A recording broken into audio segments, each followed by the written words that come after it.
Hi, welcome to Missologist. So, we are making the Bloody Guava, which I made up.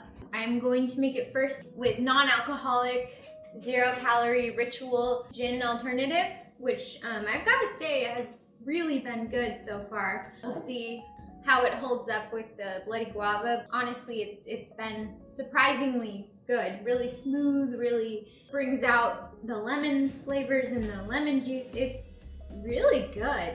Okay, so I'm going to do 1 ounce of lemon juice, and I've already squeezed my lemon. Let's do this. 1 ounce of lemon juice. 1 ounce of marmalade, which I'm basically obsessed with now. It's so good. It's like this syrup, and they mix, you know, awesome flavors. This is blood orange guava. If you get our monthly box, you will most certainly have some of this because it is in the Bloody Guava. It's also in my other drink, the Bloodiest guava. I just discovered blood oranges this year, and now I'm totally obsessed with them, but I think everyone else is too, because everywhere I go they have blood orange margarita, blood orange, you know, whatever. And so we're doing 2 ounces of ritual because that's what I've been doing. I imagine it'll be the same in this, just make it really smooth and tasty. I'm putting in about 3 to 4 ice cubes.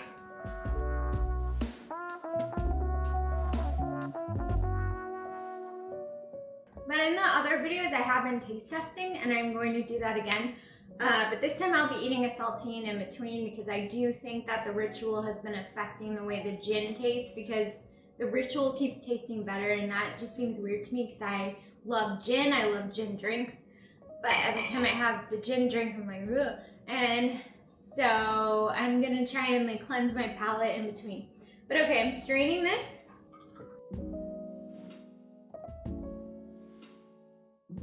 Oh, interesting. It's been foamier with the other drinks. It's not as foamy with this one. Okay, so we're gonna try it now. Man, I don't know what it is about that stuff. It's different. You get the fruit, but you also get more of these other flavors happening that are in the ritual. This time, it may turn out differently. It may turn out that the ritual is not my favorite compared to the gin, but I will say this is a very good alternative for a mocktail. It's just different. Again, you're gonna get more lemon, other flavors. You're not gonna taste the blood orange guava as much as you do with the gin version. I should say the real gin version, but it's good. It's tasty. You know, I would drink it. And then we're gonna do the gin version. Be right back.